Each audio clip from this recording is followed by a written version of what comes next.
Okay, we're live here Sunday, February 17th, 2019 for another Duel Commander. Sorry about that. Sunday live stream. And today I'm going to be playing the menace known as Kari Zev. So I hope you guys don't mind watching some monored burn action.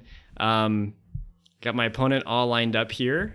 I'm going to be playing Donzier, who I don't think I've played on stream before, but he's been quite active in the Discord and in all of our tournaments and all sorts of good stuff like that. Really nice guy. So happy to get started against that. I'm just going to show you my deck really quick here. I got this list from one of the MTG top 8 lists, a big tournament. This Kari Zev often top 8's big events. So I did a few modifications. This was before Ravnica Allegiance came out, so I think the only two cards from Ravnica Allegiance I added are Light Up the Stage and Skewer the Critics.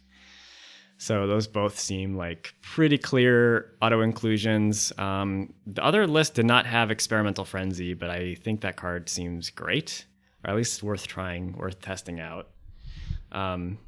And what else? Did not have a few things like Keldon Marauders. I don't know why not. Arc Trail, that's a judgment call. I like having a way to like kill a couple small mana dorks in one go, kind of like Fork Bolt is a similar card. Earthshaker Kenra. I think the only 4-drop it was running was Fiery Confluence, but I also added Koth of the Hammer. Let's see here. Whoops. Why is this not doing what I want? Okay. So, other than that, it's a pretty straightforward deck. Burn. A lot of burn spells, just a few creatures, a lot of 1-drops, a couple 2-drops, and a few like really powerful 3-drops like Zozu the Punisher, which should be very good against this matchup because my opponent is playing Lord Windgrace, I've been told. So that's pretty sweet. Same with Blood Moon and Magus of the Moon. So without any further ado, let's get rolling. I think I got everything set up. Let me just change my overlay around here. All right.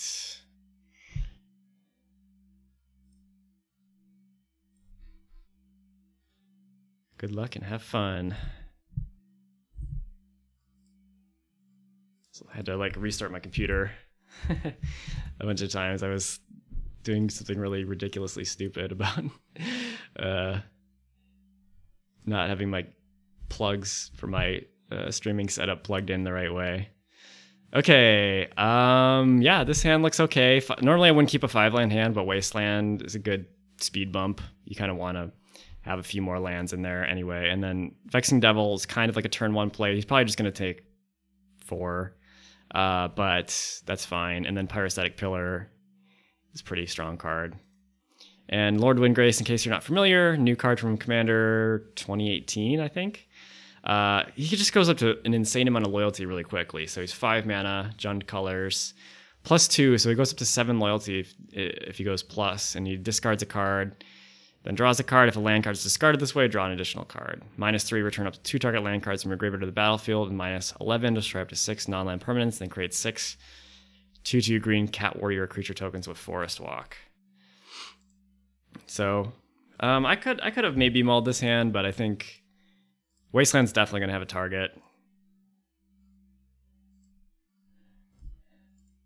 And I always got Kari Zev on 2. Okay, drawing a land there was not ideal, but whatever.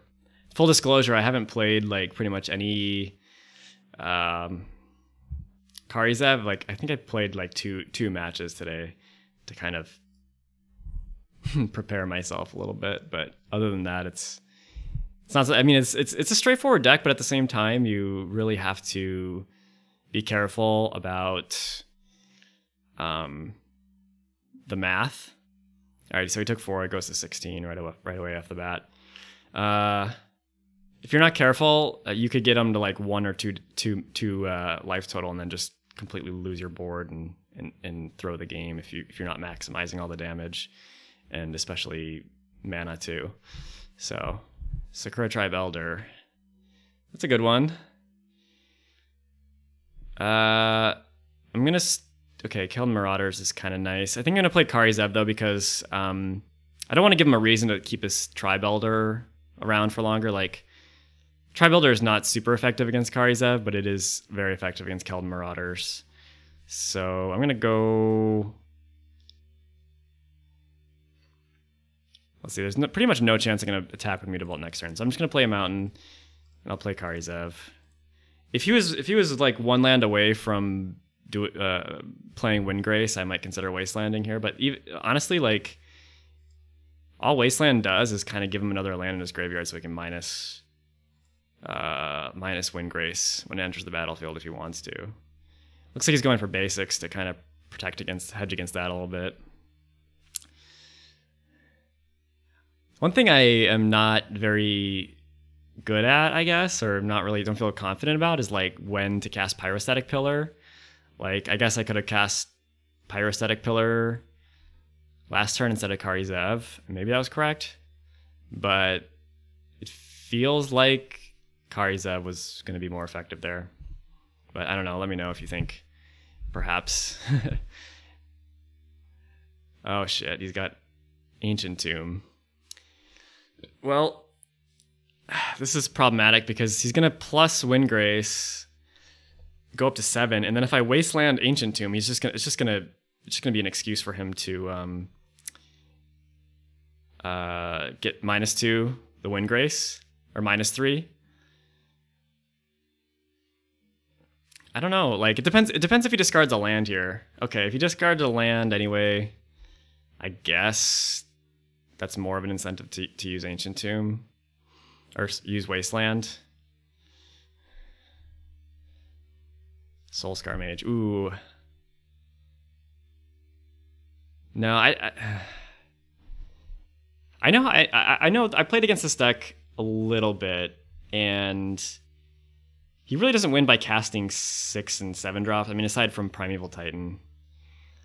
But more like getting Glacial Chasm onto the field, or getting Maze of Ith going.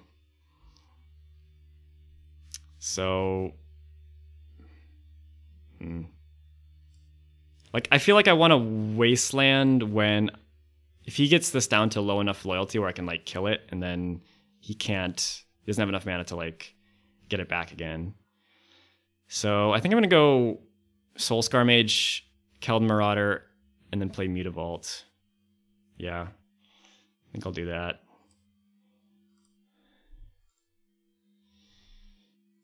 And I'm just gonna ignore Windgrace, because I could only get him to 4. Although, okay, Keld Marauders could have got him down to 3. I'm still gonna just go for his face. I think an easy way to lose this match would be to like not deal damage to his face when I have the opportunity. This does leave me a little bit exposed to like Anger of the Gods and stuff like that, but I'm gonna just pray that he doesn't have it.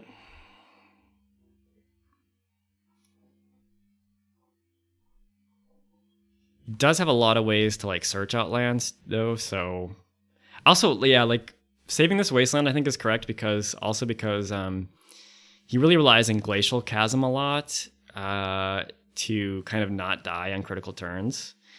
So looks like he's just getting these lands back. So if I can get him down to low enough life total, and then he plays Glacial Chasm, I might have a 1-turn window. Oh, fuck, he had the Anger of the Gods. Okay, now I look foolish. Oh boy. This is bad.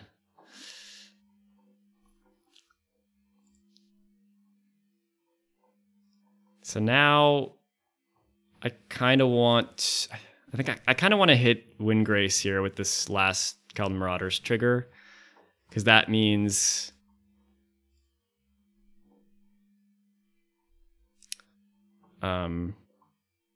he's gonna have to suicide Windgrace if he wants to get lands back.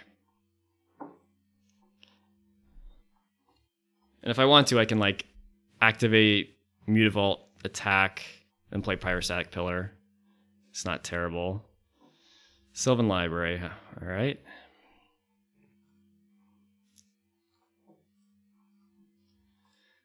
The downside to getting him to 3 loyalty is that if he gets enough lands, he can just like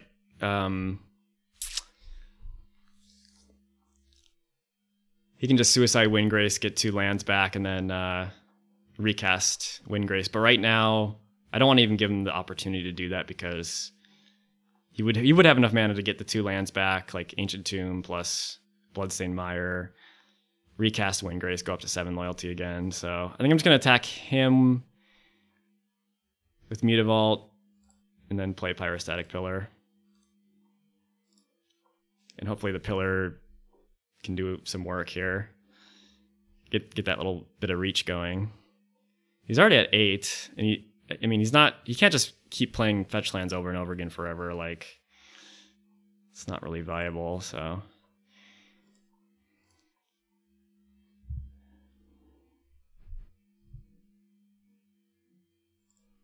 All right, Pyrostatic Pillar out. Seems okay. I mean, he's got 4 cards in his hand. I mean, Ancient Tomb is really painful. Honestly, I wouldn't even probably hit Ancient Tomb. Ah, fuck, he's got crop rotation. All right, so this is kind of why I saved this Wasteland. I didn't want him to see it. He's probably gonna get Glacial Chasm, which is a crazy card. I don't know if you're familiar with it. Yeah, so this one, all damage dealt to him is reduced to 0. And when it comes into play, he has to sack a land, and then he has cumulative upkeep 2 life. So I think if he wants to like Suicide Windgrace, like if he wants to like, usually with this card, the play pattern is like sack it every turn and get it back.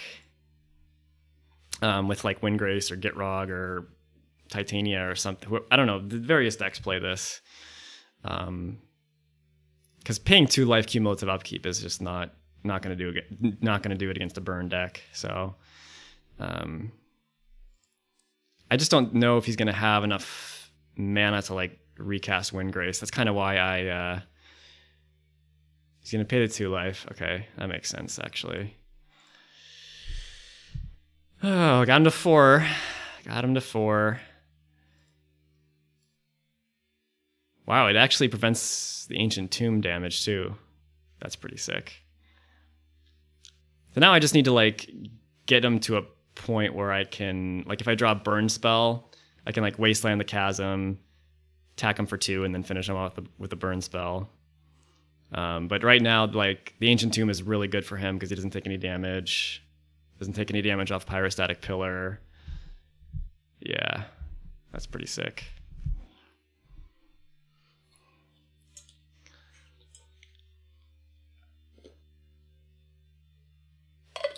This deck has so many ways to get Glacial Chasm into play too.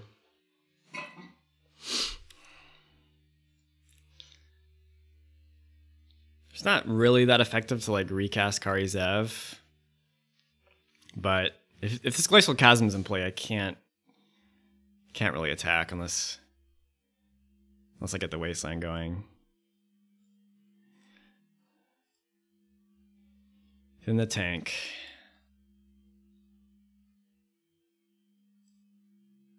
He will be able to plus 2 Windgrace this turn. And then if I don't damage, oh god.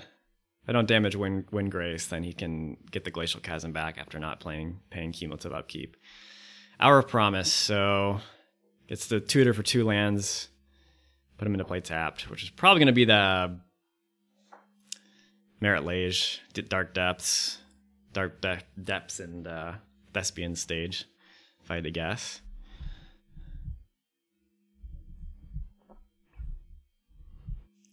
Yep. Got Dark Depths, so he's gonna be able to one-shot me with Merit Lage pretty soon. Basically need to draw a burn spell here. I think if I draw a burn spell, I win. As long as it's not a 3-mana burn spell. But even if it's a 3-mana burn spell, a lot of them deal 4 damage. All right. Windgrace is gonna discard some cards, gonna draw cards and discard cards.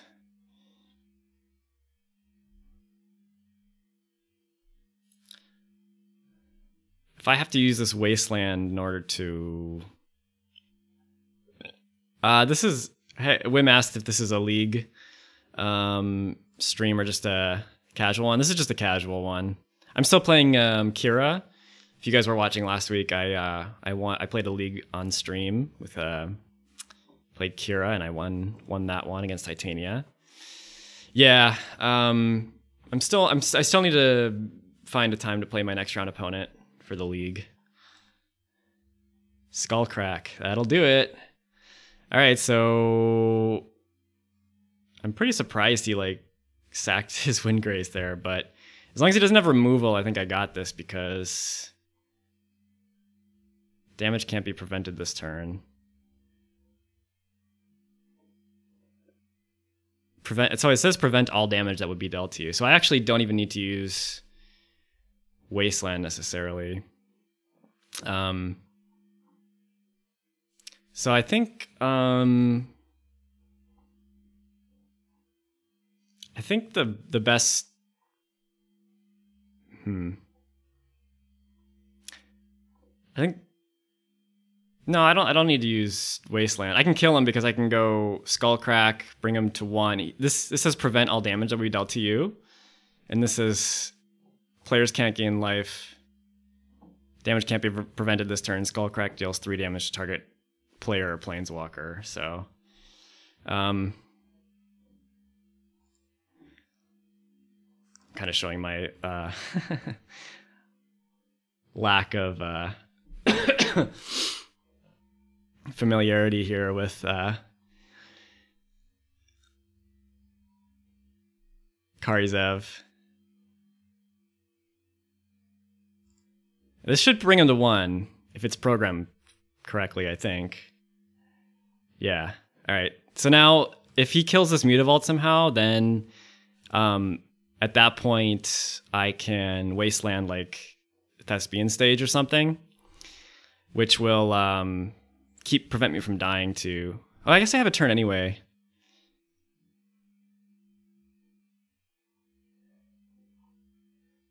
No, I don't need to use Wasteland on Chasm. Skullcrack says damage can't be prevented this turn, period. So I don't even need to use the Wasteland. The Chasm is neutralized entirely by Skullcrack. Skullcrack was a great draw. All right, we got it. I think I had it no, I don't know. I think I had a lot of outs there, but Skullcrack was certainly one of the best. Ooh, Blood Moon. Don't mind if I do. So would you guys play Pyrostatic Pillar before Kari Zev? I'm really curious. I don't know. I feel like Kari Zev's probably the way to go. I'm definitely keeping this hand because of Blood Moon, mostly. I'm drawing a lot of lands here, but... And I think, like this Wasteland, like I didn't show him it last game, but I think what you want to do is just hold on to the Wasteland as long as possible, because his whole MO is just going to be getting Glacial Chasm onto the field. And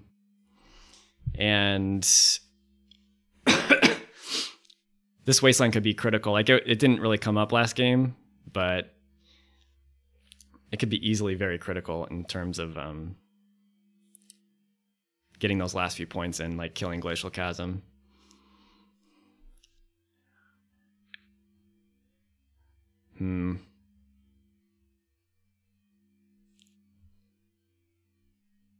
Wow.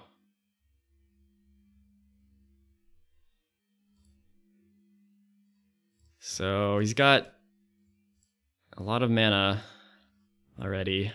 He traversed the Uvenwald for a mountain. Soulscar Mage, you're supposed to be drawn last turn. I'm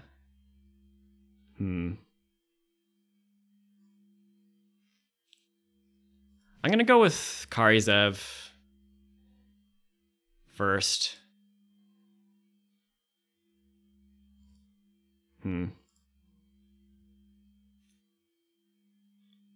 He does have kind of a few expensive spells. Like I'm going to be, well, it doesn't really matter that I take damage from Pyrostatic Pillar, but I just don't want to, I want to be able to push through damage, and I feel like Kari Zev just could die to removal a little bit too easily, so.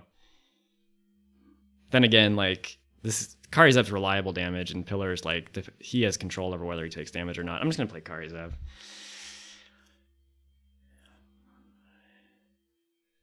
Again, if I had like a ton of other creatures, I wouldn't play Kari Zev because I don't want to like overextend into like Anger of the Gods. Wow, Exploration. So Song of the Dryads. All right, I guess that's fine. He's really playing around Blood Moon pretty effectively too, by the way. But Blood Moon's going to be good because it turns off Firebrand Archer. Blood Moon still turns off like all of his win conditions and Glacial Chasm and all that. So here, honestly, I feel like Blood Moon is not very effective. Like he already has enough lands to play Windgrace. He gets Wooded Foothills back, it's a mountain, whatever. So I'm going to play Firebrand Archer followed by Pyrostatic Pillar. Yeah.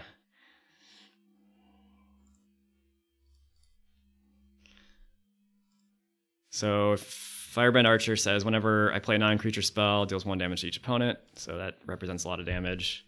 And then Pillar. It's a little... it doesn't hit Planeswalkers, so... Yeah, all these cards don't hit Planeswalkers anymore, which is interesting. Kind of a downgrade, actually, when you think about it. It's going to be hard for me to do a lot of damage output here. I'm getting a little flooded. But I'll do what I can. I'm just gonna try to make sure Windgrace doesn't ultimate while trying to like plink him for damage in the meantime.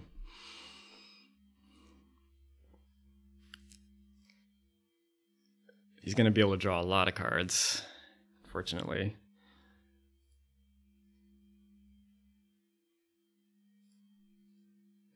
I binned Hickory Woodlot.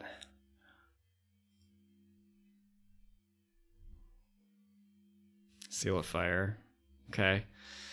Yeah, I'm just gonna play Seal of Fire, Soul Scar Mage, and Blood Moon, I think. Take a bunch of damage off my Pillar.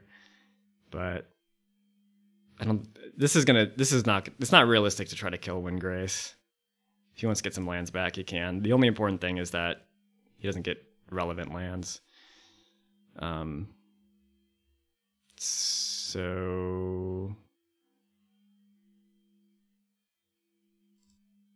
I don't think it matters what order I do this in, really.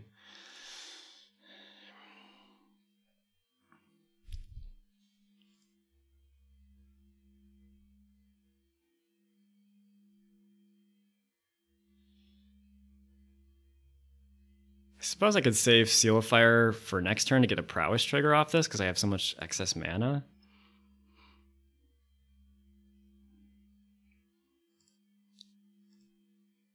I don't know. And it kind of preserves the surprise factor. But then if he has like Duress or something, I'm going to look pretty foolish. I'll just play it now.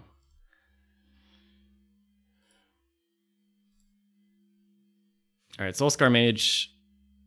Whenever Source Control does non-combat damage to a creature an opponent controls, put that many -1/-1 counters on it instead. So the Seal of Fire is like it can turn into like a dead weight effectively. All right. I'm kind of playing my whole deck face up here at this point. I feel like this is an okay position to be in. I mean, he's drawing a lot of cards, but unless he has an answer to Blood Moon... Ugh, Courser of Krufix. That sucks. One thing I might be able to get him on is, like, if he goes to block with it, I can Seal of Fire it, and then take it out with Firebrand Archer. Dark Petition. Well, that actually... He cannot cast that at the moment. even though it would give him the extra 3 black.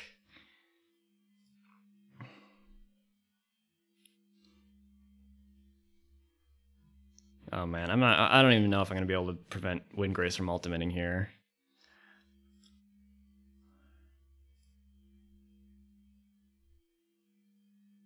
Yeah. He's gaining life off of Courser. Really need a little bit of help from the top of my deck, I think.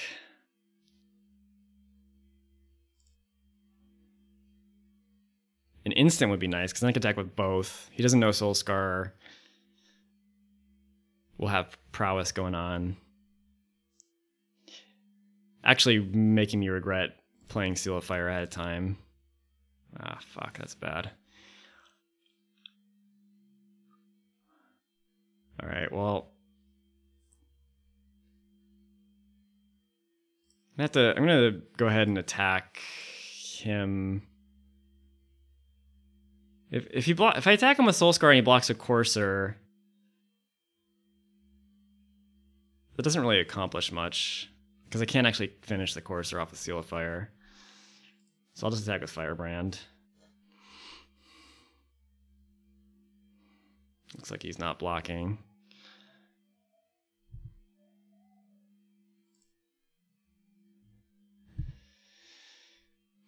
All right. Not enough. Not enough. Splendid Reclamation. Oh, interesting. He's running Dark Ritual. So I know he's got Sylvan Scrying. And he's threatening ultimating Windgrace next turn. Man. This is bad. Experimental Frenzy would have been awesome.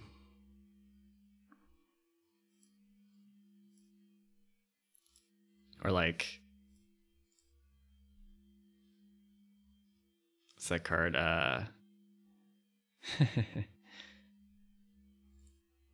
The one that's banned. What's that enchantment? Hey, Andreas. Welcome back. It's going well. I'm gonna probably lose this game, but I'm up a game. Well, I'm up 1 overall. Azusa. Probably gonna be 1-1. Go to game 3. Azusa Lost But Seeking. So he gets to play more off the top of his deck, and he's gonna draw Toxic Deluge. Fast Bond is not legal. Fast Bond was taken off the ban list for a while, Duel Commander, but yeah, I got put back on after it was just completely nuts with like the Get Rog and Titania and stuff. Not really sure what I can draw to get out of this at this point. Splendid Reclamation, getting back just 2 lands. All right, well, that could be worse. He still doesn't have double black, for what it's worth. Man, I thought Blood Moon was going to be enough here, but doesn't appear. He was actually, if he Danzier's a good player. Like if he went for like the greedy play earlier and like fetched dual lands instead of basics early on, Blood Moon might have put the nail in the coffin, because he wouldn't have had the double green for Courser.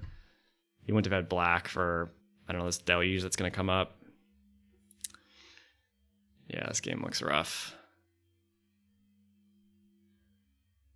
I'm getting flooded. My deck cannot... Oh, gosh. Yeah, I think I'm just going to scoop here. Because I have to sacrifice my whole board to prevent Windgrace from ultimating, and then he can just pop back up to 11 loyalty next turn, so I'm just going to concede. All right, let's go to game 3. What is this flood? I've run 36 land in this deck. This is crazy.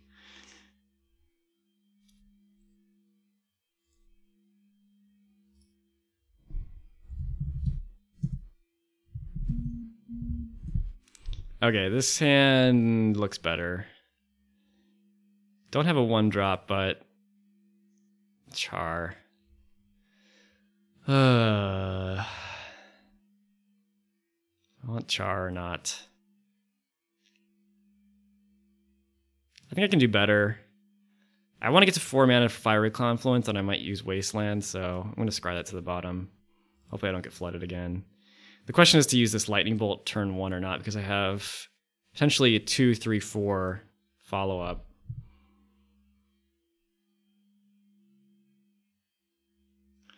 So there's not really a whole lot of creatures that Lightning Bolt I need to use Lightning Bolt against. I guess like I'm just gonna Lightning Bolt them. Like what's it called? Oracle of Moldiah. All right. There's Kari Zev. If he plays a creature as well, I can just stop. I can just stop it from blocking with On-Crop, Crasher. Just trying to maximize my mana. But man, Windgrace is so much loyalty. Ancient Tomb. Here with the Song of the Dryads again. Sounds familiar. Okay. This is not terrible because I can play On-Crop plus Fire Drinker. And I almost don't mind Ancient... Like, Ancient Tomb is... First of all, it deals him 2 damage every time he wants to use it, so I'm going to save my Wasteland for something better. So I think I'll just go On-Crop plus Fire Drinker. And he's like, if he was one mana away from threatening, if he was 1 mana away from threatening Windgrace, I would have Wastelanded the Ancient Tomb. But he's not. So, and he like Anger of the Gods requires 2 red. So I think this is okay. Hey Ball, what's up? I'm going to regret not wastelanding the Ancient Tomb when he plays Courser. Maybe. Deluge would be bad. Command Tower. Yeah, Command Tower's... There's the Oracle.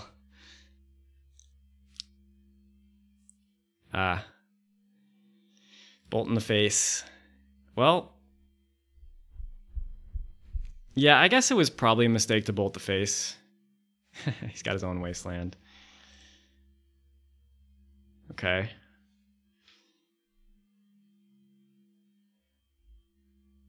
Well, I can attack... I can actually just kill him, because I can attack, exert this. He goes to 4, and then I Fiery Confluence his face, so that should be game.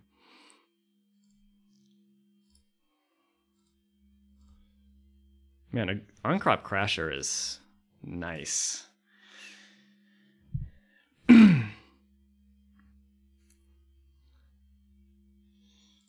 Alright. Bam, bam, bam. Overkill.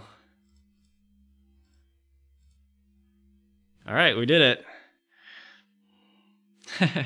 I think Bolt in the face, like I had enough mana regardless, but yeah, I don't know. I'm curious what everyone else thinks, like whether the turn 1 Bolt to the face was the right play there or not. Alright, we have a Tuk on deck. So I'm gonna Tuk, I don't know if you're listening here. We gotta PM him too. We're gonna play on I don't know if he saw that. Yeah, I think he did. Okay.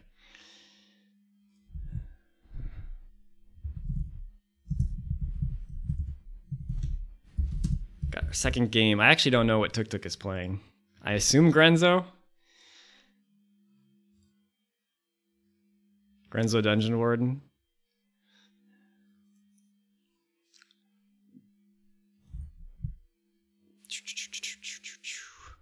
I think if he plays Grenzo, it's a decent matchup.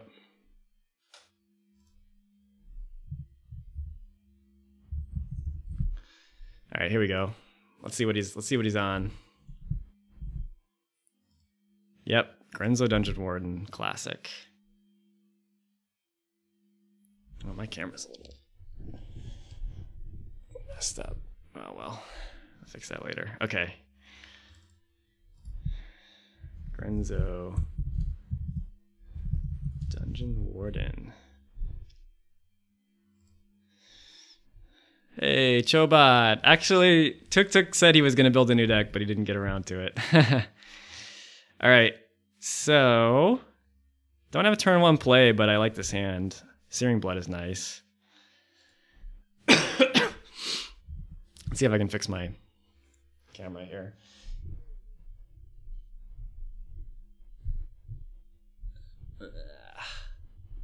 Might be a little better.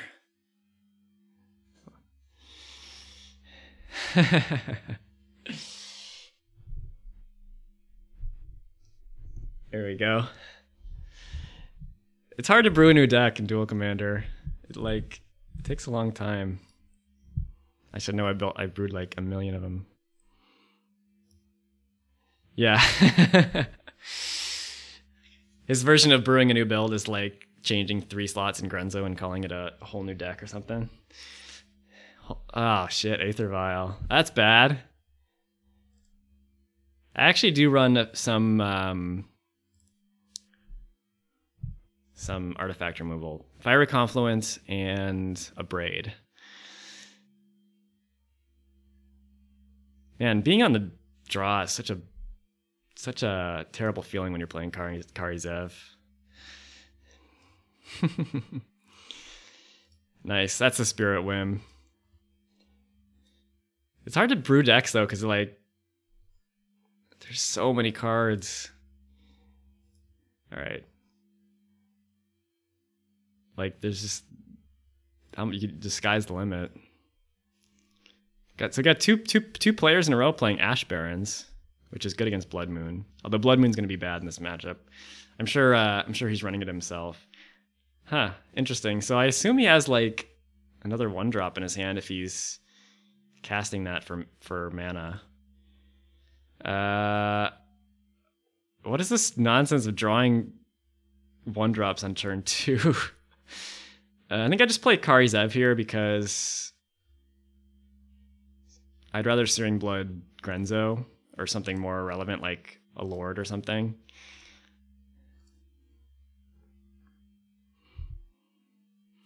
The version Skullcrack is interesting because it's like one of 2 cards that have this effect, and the other one's like Flames of the Blood Hand.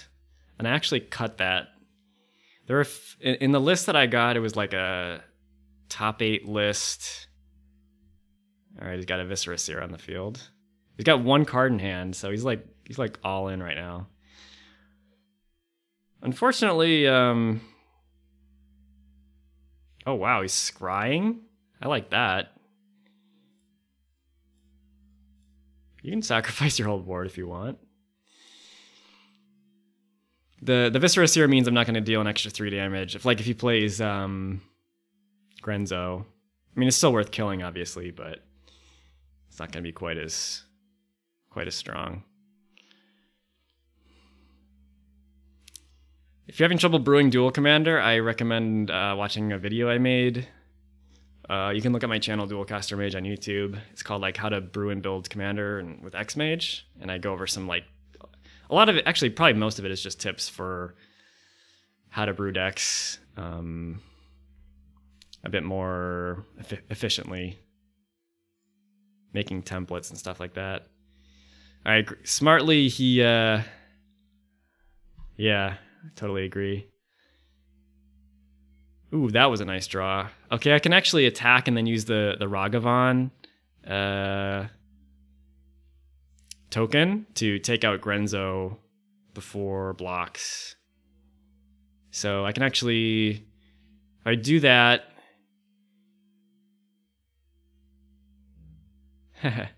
yeah. Well, you can import. You can import on Cockatrice. You can import on XMage, but I like to brew.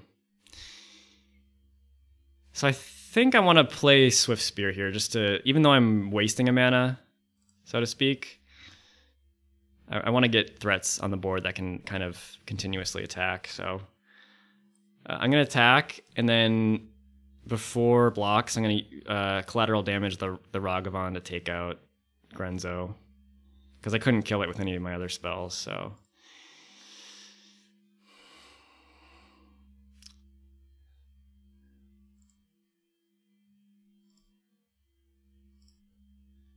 Kind of a nice cool bonus of running Kari Zev over like Zergo. Like you get some synergies like with collateral damage and stuff. So let's see. He's gonna scry one with Viscera Seer, I assume. But he's gonna be pretty far away from getting Grenzo back out. Well, no, I should take that back. He just needs one more land, but at that point I'll be able to kill it with Searing Blood, which is nice. And I don't think he's going to block.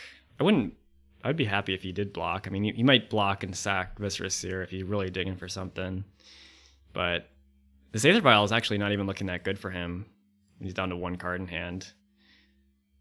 It feels crazy that I have so many cards in my hand as the mono red deck. And honestly, like, it's making me question playing this Experimental Frenzy right away. Wait, you tap Aether Vial? I don't understand. What happened? Oh. He pretended like he tapped Aether Vial and then just put nothing into play.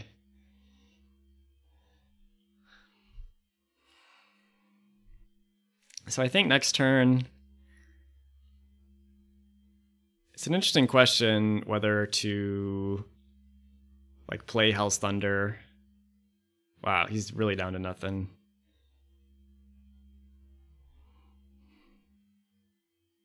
Gotta decide who's the beatdown now. Ooh, looks like he thinks he is.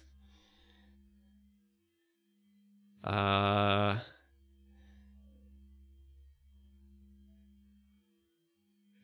playing Hell's Thunder is not super effective because I won't have another instant or sorcery to be able to attack with Swift Spear.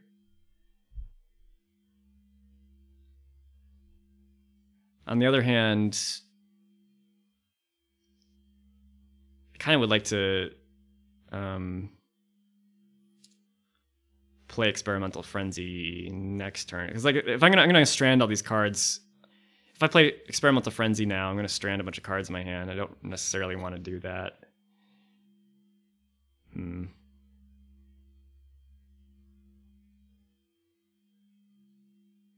He could, like...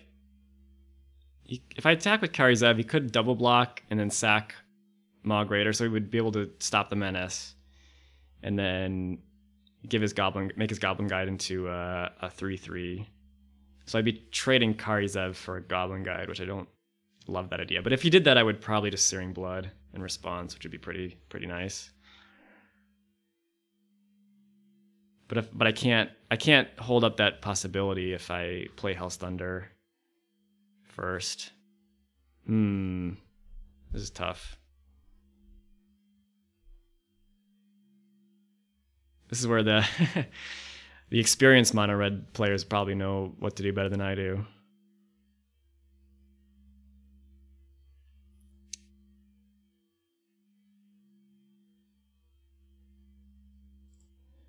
All right, I'm just gonna play Hell's Thunder. Not sure if that's correct, but 4/4 Flying Haste with Unearth.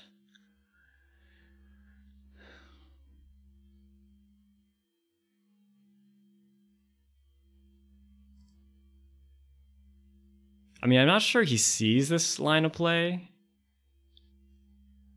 but I still don't think I want to trade Kari Zev for Goblin Guide. That's a really, really weak turn, but yeah, whatever. And I still kind of want to like save the Searing Blood to take out Grenzo. Actually, that's no longer an option because of Maw Greater. Going to 4 on the Aether Vial. Interesting. I guess that makes sense. I gotta keep this Mog Raider in mind because when you're playing burn-based removal, it's very problematic. I guess I didn't realize if he scries stuff at the bottom, then he knows, like, let's say he has like one of the few 3-power creatures, he can sack Mog Raider before activating Grenzo, and then Grenzo will be a higher power.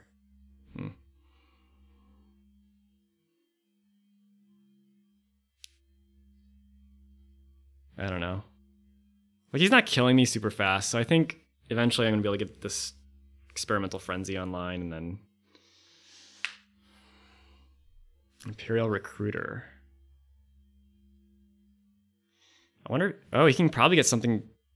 He can probably get, like, Siege Gang Commander and then get it into play off Aether Vial. That's pretty sick. Or, like, Mog Catcher or something.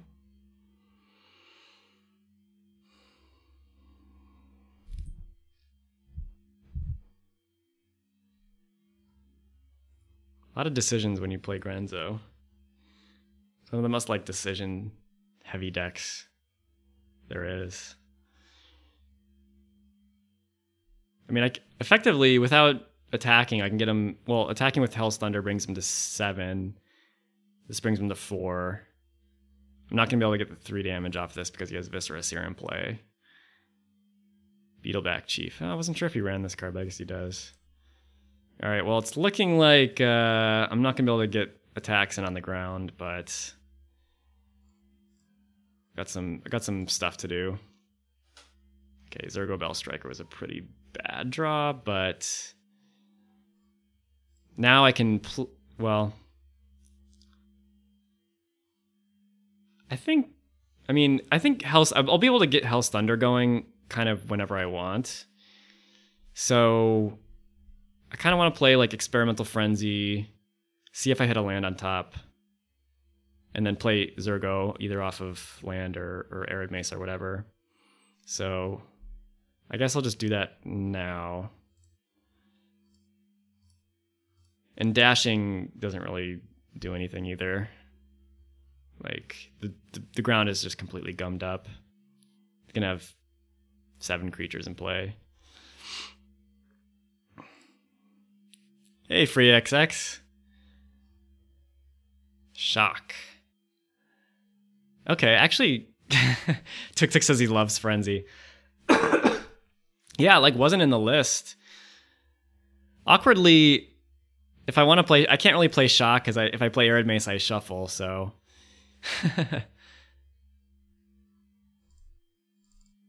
Ah, crap. Damn it, I'm not used to playing with Frenzy. Now I can't play the Arid Mesa. Shit. Damn it. Alright. Well... Yeah. Oh, right. Yeah. So he could have... I guess he could have gotten Murderous Redcap with Imperial Recruiter. But he got Beetleback Chief instead to kind of stabilize the ground, so... He's getting to the point where he can start attacking me.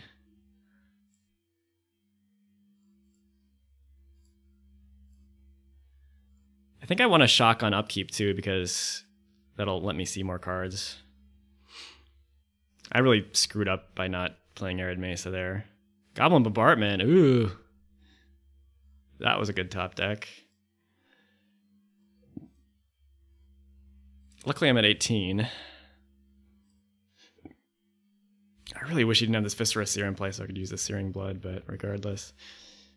I think the plan is just start to burn his face. Alright, he's going to attack with everything. Oh, he knows I don't draw a card off the Goblin Guide, so that's something. I would really like to get this Viscera Seer out of the field, to be honest. I'm almost tempted to, like, double block it. I'm at 18.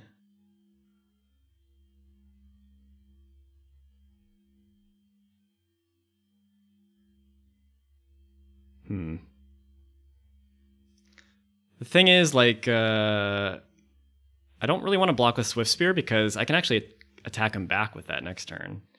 He's not leaving himself any blockers. So I think I just go Kari Zev on Viscera Seer. Then if he wants to save it, he has to sack 2 things with the Maw Greater. Yeah. Let's do that. My guess is he'll just sack it to Goblin Bombardment or Scry or something. 1, 2, 3, 4, 5, 6, 7, 8, 9, 10, 11, 12, 13, 14, 15. Nah. It looks like he's going to try to take out Kari Zev.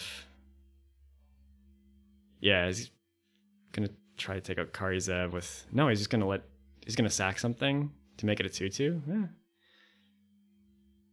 Guess that's fine.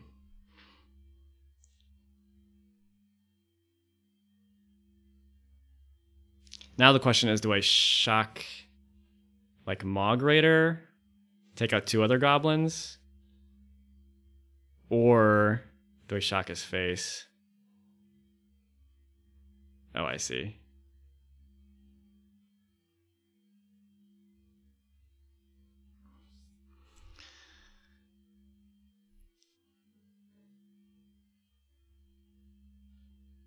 So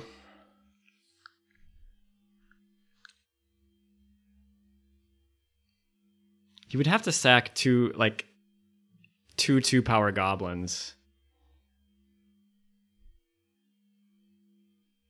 Oh, he's just going to take out the Swift Spear right now. I'm fine with that, too. I'm, like, really fine with that.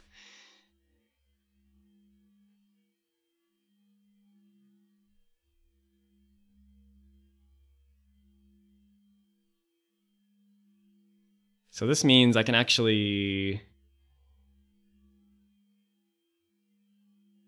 Huh. It's very interesting.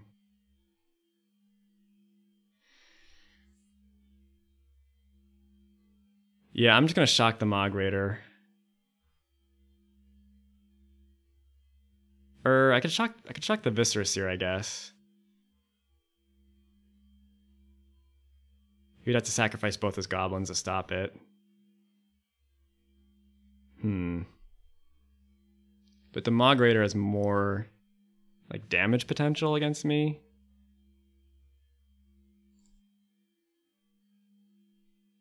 I'll just do Maw Greater. Ankh of Mishra. Not really the card I wanted to see. Alright, he's gonna scry.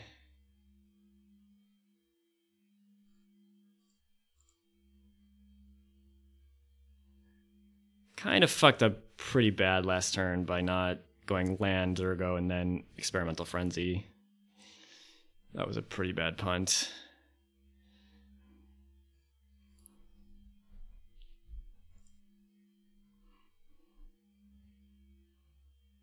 Actually, I'm gonna draw. This is fine because it's yeah. Okay, that worked out well because I didn't even want to really cast Experimental Frenzy anyway. Ooh shit! I hit a land. That sucks. However, I can actually block the Viscera Seer just fine now that Maw Greater's gone. Strap in for the long game.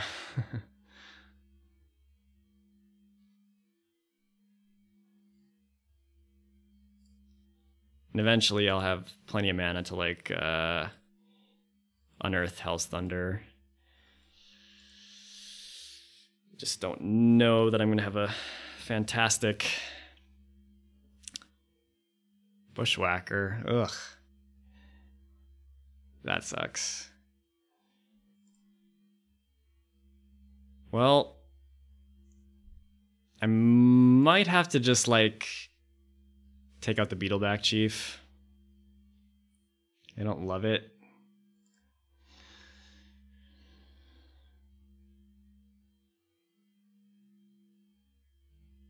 I feel like I'm going to be taking too much damage otherwise.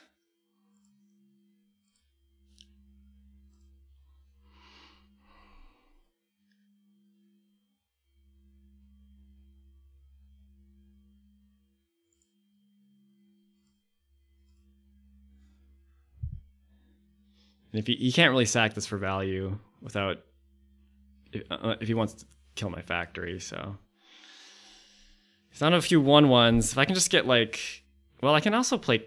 Ah, shit! I forgot if I could play Kari Zev. Oh man, that was terrible.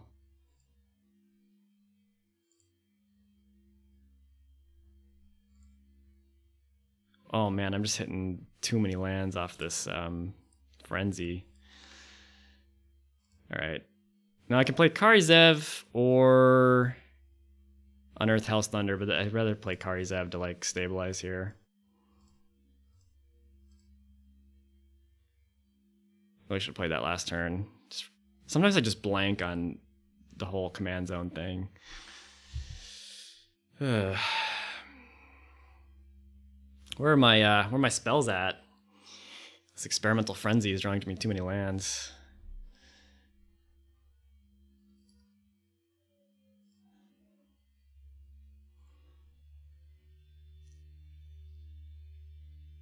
I guess if I get all the sacrifice outlets dead, like the Viscera Seer and stuff, then maybe I blow up my own frenzy so I can go Hell's Thunder plus 2 burn spells, take him out. Well, looks like he's not doing much. If he's not doing much, this frenzy's going to take over the game. Ooh, Fiery Confluence. Yeah, that's awesome. So I can go 1 to each creature and then 2 to each opponent. I don't really care about Aether Vial. Really?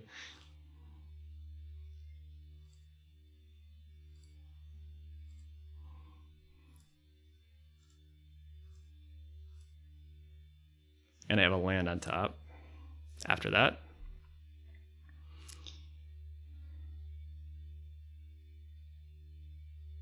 Cycle Gem Palm Incinerator.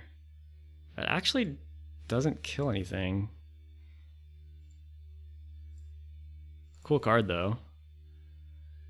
I think it deals 1 damage to Kari Zev when he cycles it, I think. Kind of like pretty glad I killed that Mog thing instead of the Mog Raider instead of the Viscera Seer. Oh, I see. He's gonna take out Kari Zev with the bombardment. All right, fair enough.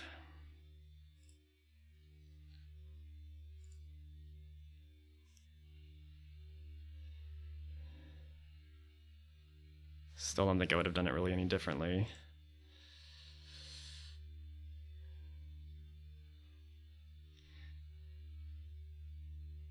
So now he has no sack outlet, so the Searing Blood is really going to get him. I'll even have enough to blow up the Frenzy if I want to, and still have enough to Searing Blood Grenzo if he plays Grenzo on... Actually, no, he still has a sack outlet. He's got plenty of sack outlets with the Goblin Bombardment and everything. Wait a minute. You're not killing Kari Zev? Like, what? That doesn't make any sense. Oh, he did kill Kari Zev, alright.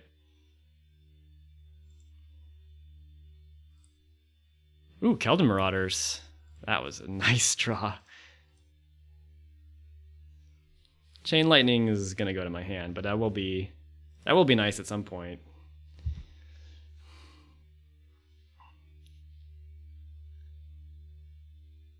Alright, and I can also just kill him with Hell's Thunder. I think we're in the clear. 7 cards in hand. Perfect victory. Oh god. Poor Tuk Tuk. That sucks. Blackleaf Cliffs.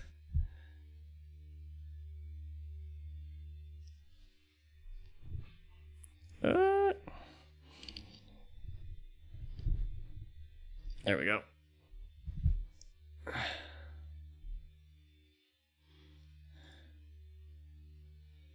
Bomat Courier. So we 3, yeah. I might as well just play this.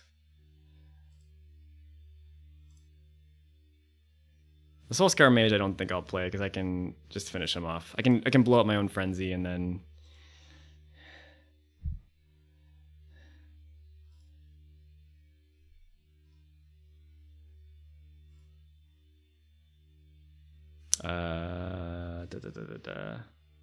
Yeah, I'm just gonna go for the win here.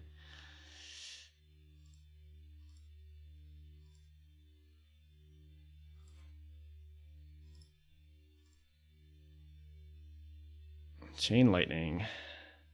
Frenzy was good. Didn't have like the perfect sequence there, but he's at -1 and he's still doing shit. All right. Game 1 in the bag. That took a while, actually. Interestingly enough. All right, I got a turn 1 play finally, but a lot of lands. I'm gonna mulligan. I think that's too many lands. All right. This is fine. Would love to have a turn 1 play for Stormblood Berserker. And I will keep Skewer the Critics on top, I think. So I have an answer to Grenzo.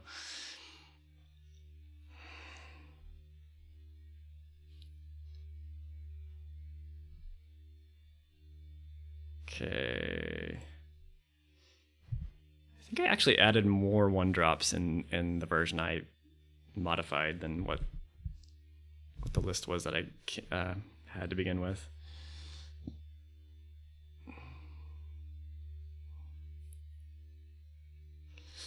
Graven Cairns. Okie doke. I think it's just Kari Zev next turn unless something crazy happens. And then he's gonna raw dog the Grenzo out there. Don't really have burn for that at the moment. I'd love to have a 1-drop.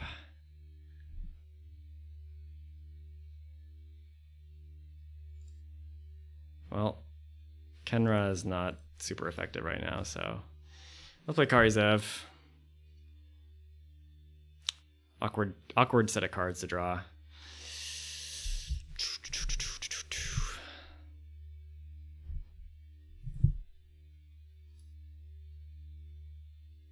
I like pain. I like pain lands. Actually punish them for playing lands like this in Ancient Tomb in their deck. City of Brass, Mana Confluence, all that good stuff.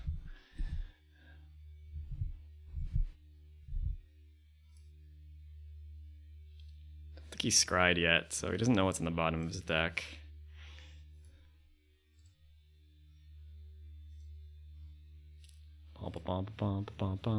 Floating 2 red.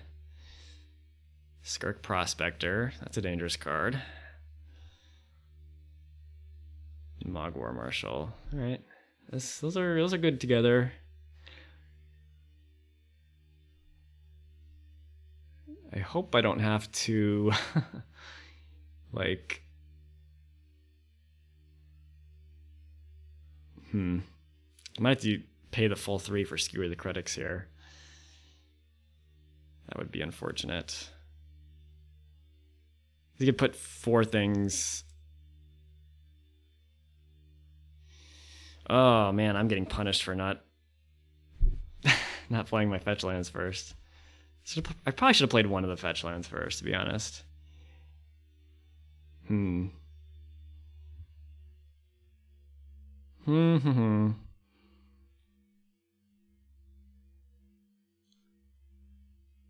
really would like to.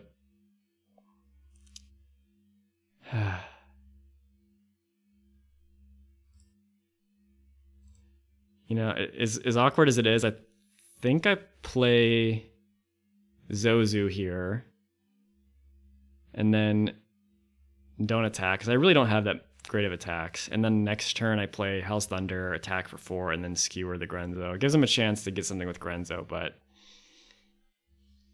I think I'm going to take that risk.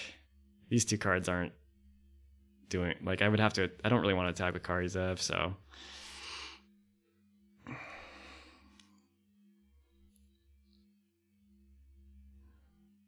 Not really what I want to do, but whatever. All right, Grenzo, you got free reign here. You got a lot of mana to do it too. Also, this forces him to make a choice whether to pay Echo or not.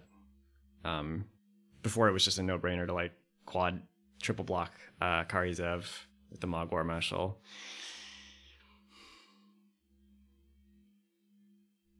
He can, like, with this Echo on the stack, sack the Marshal for a red and then just pay 1 and then spin the wheel with Grenzo. Looks like he's just gonna... He's got something better to do with his mana.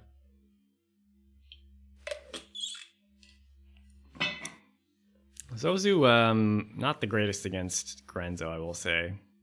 It's very good against Titania and Lord Windgrace and Gitrog and all that nonsense, but Grenzo not so much. Goblin Churgeon, do not like that. Wait, did he actually do the thing I was describing? He must have.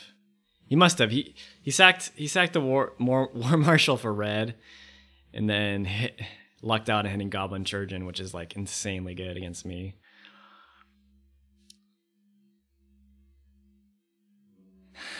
He's like going nuts. Yeah, this is like every time we play, he just luck sacks into Goblin Churgeon off of Grenzo, which is like unbelievable, really. So now I basically have to ignore Grenzo because there's no way I'm killing Grenzo at this point.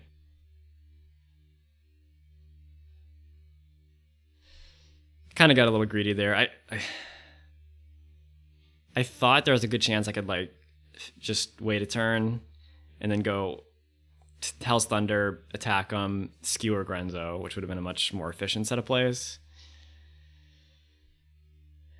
But I don't think that's going to happen.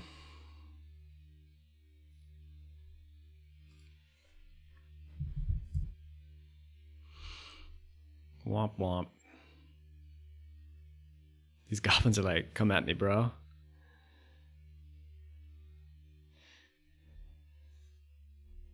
Demonic Tutor. Don't like the sound of that. Don't like that at all.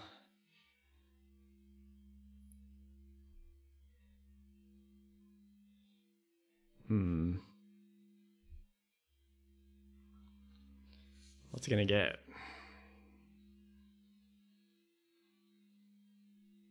Can you go for that Mana Echoes combo line?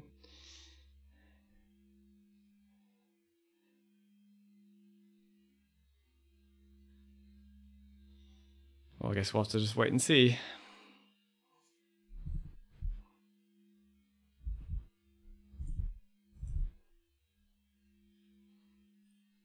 Hope you guys are finding Kari Zev interesting enough. The main reason I chose her to play today was just I hadn't had any sort of content whatsoever with Mono Red in like a year and a half of this channel existing, which was like pretty crazy. I thought it was pretty crazy.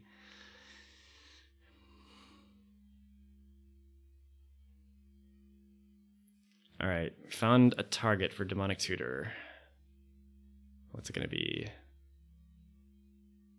You might have just gotten like a lightning bolt to like take out Zozu or something like that. You'd sack a goblin. I think he can do better though.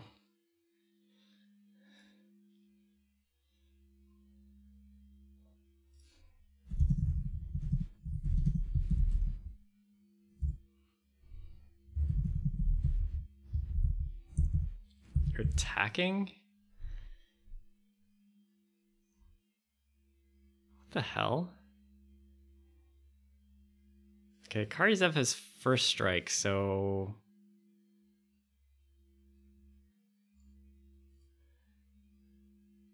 Well, I definitely don't want to block Zozo and Grenzo, which normally I would do, but with Goblin Churgeon out, that's just not effective play. He might just sack a goblin to regenerate Skirk Prospector, but I'm fine with that.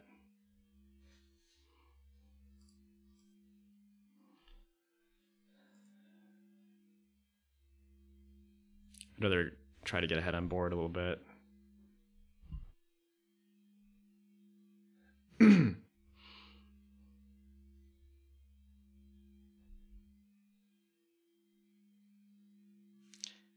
I